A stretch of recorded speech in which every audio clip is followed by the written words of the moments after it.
Imam, beliau sudah sepuh, sudah banyak lupa, kadang bacaannya juga kurang fasih, tapi masih kepingin jadi imam. Artinya belum mau berhenti. Nah ini banyak faktornya. Kadang-kadang faktornya belum ada generasi muda yang siap jadi imam menurut beliau ini. Atau kadang-kadang beliau ini masih menganggap bahwa kita ini belum mumpuni. Lah untuk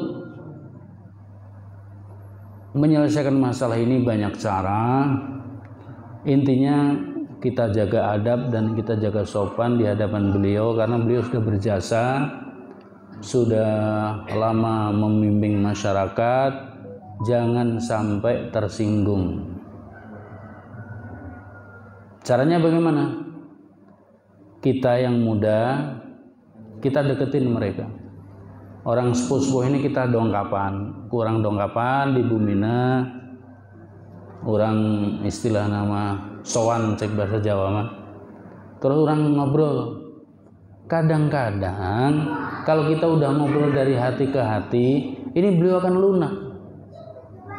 Ya, orang kalau sudah lama jadi imam kemudian dituding kamu salah, kamu ngawur, kan tersinggung.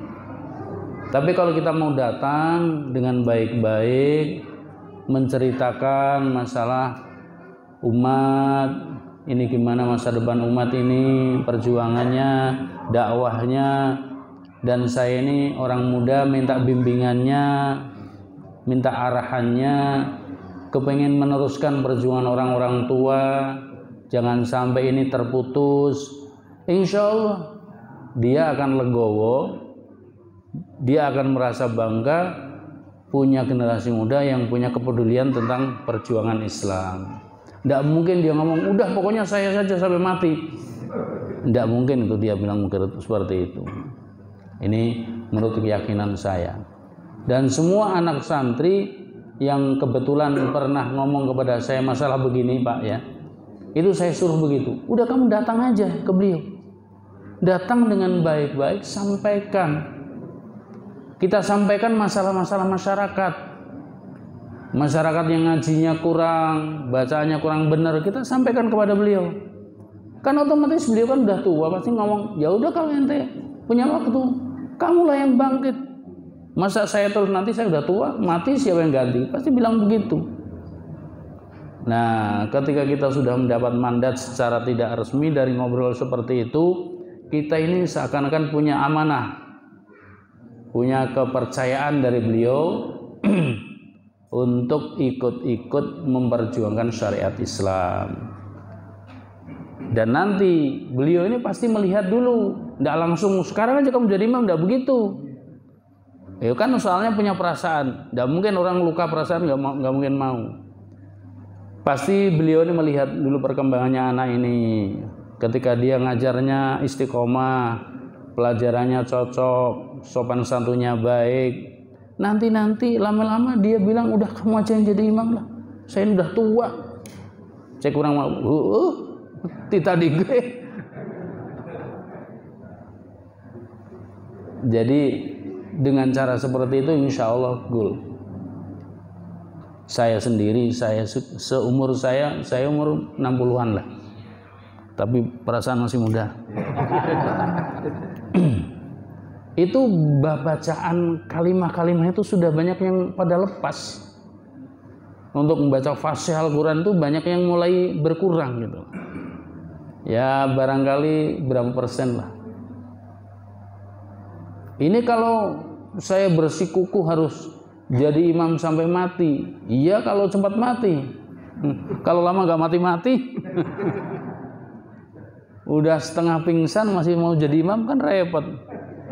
Di lembur saya di sana di Jawa, saya kan asli orang Jawa ini mah. Itu ada orang yang begitu itu. Saya bilang sama adik-adik saya itu, deketin aja. Dia diajak ngobrol. Perkembangan Islam di kita, masa depannya gimana, tembongkeun, tingalikeun ka anjeunna bahwa kita generasi muda yang peduli atas perjuangan agama. Gitu. ingin dibimbing, ingin diarahkan, dan kita sering silaturahmi ngobrol yang enak, nanti lama-lama dia pasti nyerah. Dia nggak mau capek, orang udah berjalan sudah repot, harus jadi imam. Jadi imam tuh napasnya harus panjang. Nah, kadang-kadang baca alhamdulillahirabbil alamin habis napasnya di tengah. Belum sampai min itu sudah habis napasnya. Kalau sudah lah kok ada yang mau jadi imam dan baik, orangnya soleh, ya senang beliau. Itu umumnya begitu, umumnya. Lah kalau orangnya nggak umum, ya lain lagi caranya. Jadi walhasil kita kedepankan adab, akhlak, karena Nabi juga berjuangnya pakai akhlak. Nabi itu orang yang keras-keras, yang galak-galak, yang merkedeweng gitunya, didongkapan dengan akhlak, ya lentur, selalu bisa baik. Seperti Sayyidina Umar itu kan orang paling galak itu. Dideketin sama Nabi, didoakan sama Nabi, sampai alhamdulillah akhirnya Islam dengan baik. Terus pertanyaan yang kedua, yang kaitan klaim hadis mereka juga mengklaim bahwa saya juga harus wal jamaah. Oh iya, itu memang sudah menjadi problematika di mana-mana. Ketika ada bicara nama, itu pasti banyak yang mengklaim. Makanya yang kita bicarakan bukan nama. Saya paling tidak senang mengklaim bahwa NU itu ahli sunnah. Kok berani begitu? Sebab bisa jadi nanti orang-orang NU bisa berubah. Tapi yang namanya ahli sunnah itu begini, dalam akidah, dalam sifat, dalam akhlak, dalam ubudiyah, begini. Lah kok ada organisasi masyarakat yang cocok dengan itu, boleh ngaku ahli sunnah kan gitu. Ahli sunnah itu bukan organisasi, itu adalah akidah, keyakinan, amaliyah. Mulai dari akidah kita, amaliyah kita, semua kalau udah cocok sama akidah ahli sunnah wal jamaah, itu ahli sunnah. Walaupun dia itu benderanya pakai bendera bukan Nahdlatul Ulama. Maka saya tidak mau itu, bahwa ahli sunnah adalah NU ahli sunnah itu salah. Kalau NU mengaku ahli sunnah, ya memang pengakuan mereka Nahdlatul Ulama berasaskan ahli sunnah wal jamaah. Mangga, tinggal Anda beramal. Nah sekarang kita tunggu, kita lihat. Kalau ternyata pengurus-pengurus Nahdlatul Ulama ini tidak sesuai dengan ajaran yang diajarkan oleh Nahdlatul Ulama, nanti kita terus memvonis orang ini ahli sunnah, gara-gara NU. Jadi bisa salah. Jadi bukan saya memisahkan antara Nahdlatul Ulama dan ahli sunnah, tapi justru saya amanat omat ke Pak Oding nih, ketua MWC, jaga itu ahli sunnah tuh, jangan sampai lepas dari NU. Lalu sekarang tuh ada tanda-tanda orang yang Nahdlatul Ulama ngomongnya mirip-mirip yang sebelah, orang yang sebelah perilakunya mirip-mirip Nahdlatul Ulama. Lah itu gara-gara perang nama itu, ribut masalah nama. Tidak penting itu bagi saya. Yang penting amaliyah. Makanya kita ngajinya di sini ngaji amaliyah. Ya kalau Pak Kiai Oding bawa bendera, memang harusnya begitu. Memang harus begitu. Kalau NU tidak ahli sunnah berarti ya kalau bisa dikatakan bukan NU sajalah. Makanya saya tadi bilang ke Pak Kiai Oding untuk Garawangi ini jaga nih. Nyatunya nama NU dengan ahli sunnah ini jaga. Jangan sampai terpisah dengan amaliyah yang tidak benar. Artinya begini, kalau ada pengurus NU di Garawangi yang tidak ahli sunnah, pecat saja. Itu menurut saya itu begitu. Maksudnya jaga itu begitu. Jangan diiku gara-gara loba duit. Ya. Jangan gampang memasukkan pengurus tanpa ada track record yang benar-benar bisa dipercaya. Tapi kalau ajaran ahli sunnah itu milik umat Islam, bukan milik NU saja. Boleh jadi dia organisasinya bukan Nahdlatul Ulama, tapi senang ke ahli sunnah, boleh juga, kenapa enggak? Terus yang berikutnya tadi pertanyaannya, bagaimana hukum patungan kurban dengan hewan kurban kambing? Patungan korban ya. Jadi korban itu menurut hasil ijtihadnya ulama, terutama mazhab kita Imam Syafi'i, bahwa hewan kambing cukup untuk atas nama 1 orang. Kalau sapi, onta itu bisa cukup untuk 7 orang. Ini sudah disepakati di dalam mazhab Syafi'i. Ya, kita tidak usah bahas ke sana, nanti terlalu panjang, nggak selesai-selesai ya. Lah terus yang jadi masalah sekarang kalau kita urunan gimana? Ya tidak masalah. Yang penting ada kambing, yang penting ada sapi. Kambing untuk siapa yang dikorbanin, sapi untuk siapa yang dikorbanin, kan selesai sudah. Ya kan tidak mungkin satu kelas, Kang. Ya pilih satu kelas itu yang mau dikorbanin, kan gitu. Dikorbanin. Ini sapi untuk siapa saja, ngacung, saya pak. Catat tahun ini, tahun berikutnya patungan lagi, orang berikutnya, kan bisa bergilir gitu. Nanti kalau orangnya jumlahnya ada 70 orang, berarti 10 kali korban, kan gitu. 10 kali sapi, 10 tahun. Kan berarti makmur tuh desa tuh, setiap tahun ada sapi terus tuh. Jadi tidak usah repot-repot, tidak usah bingung-bingung. Yang namanya aturan syariat itu kalau sudah kambing untuk 1 orang, sapi untuk 7 orang, ya itu aja. Lah kalau yang bayar orang banyak, ya untuk siapa? Kan gitu. Kan bisa jadi kita beli kambing, saya nih ngeluarin duit kambing untuk ngorbanin orang tua saya yang sudah meninggal. Jadi berarti untuk beliau bukan saya belum, berarti beli lagi untuk saya, kan gitu. Jadi untuk aturan fikih itu seperti itu. Jadi tidak usah ribut, tidak usah keder, tidak usah bingung, caranya seperti itu. Mangga udunan, papatungan ge ditangtoskeun. Tahap pertama saha, tahap kedua saha. Gitulah, insyaallah. Gitunya, Kang. Ayat pertanyaan tadi. Perbedaan korban wajib dan sunnah. Perbedaan korban wajib dengan sunnah. Korban yang wajib itu korban yang dinadarin. Dinadarin itu sudah diucapkan. Sebelum disembelih itu sudah dikatain, ini misalkan kambing nih. Ada di sini, kata saya, nih kambing akan saya korban, pakai korban saya tahun ini, maka jadi nadar. Maka hukumnya kambing ini wajib disembelih. Dan dagingnya wajib disedekahkan, tidak boleh dimakan oleh saya, haram dimakan oleh saya, walaupun sedikit. Tapi kalau korban ini sunnah, belum pernah berkata apa-apa, Kang gening meser mbek mani agung gitu, puguh murah jabatin. Kita ngobrol sejen we, ulah ngobrol masalah korban, ya. Mun dipakai korban mah, mun gitu-gitu teh, duka lah. Pokoknya mulut kita jangan bilang apa korban. Begitu waya korban, miwarang tukang mencit tah, pang mencitkeun tah. Diniatan itu sorangan korban. Nanti setelah itu korban sunnah kita ambil daging 1/3, kita mayor sendiri, yang 2/3 bagikan ke tetangga. Kan enak tah. Dan yang hatinya diambil dimakan oleh yang korban itu sebagai tabarukan.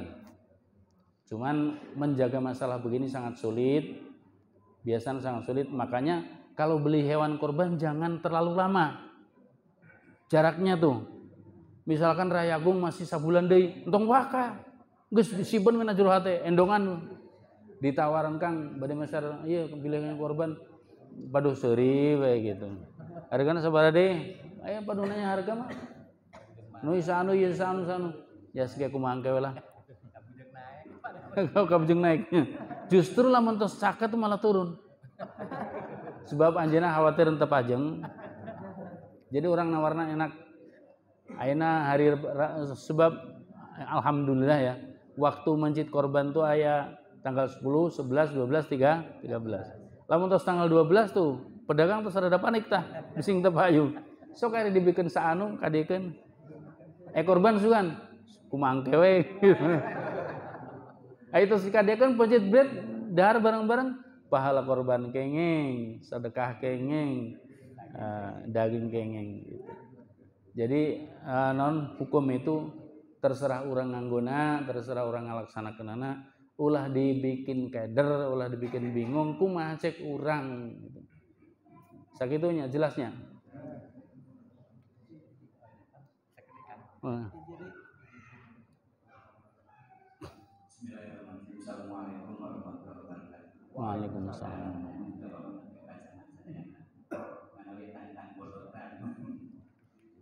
Kamari KP 27 Mei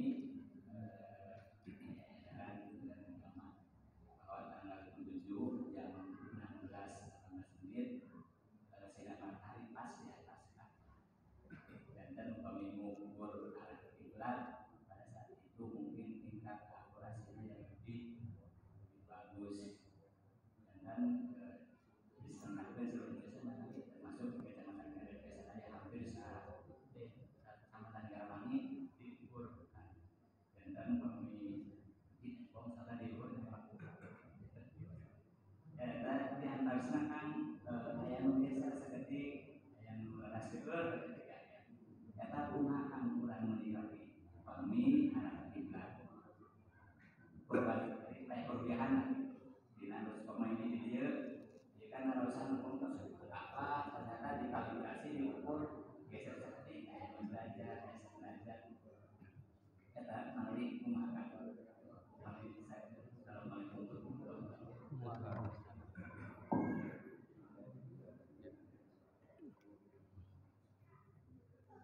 masalah kiblat salar senari ya Rasul kiblat itu dikapur ke daya sanes tahun ayeuna bengan ayeuna heboh ujug-ujug beda aya medsos 30 unggal tahun ge aya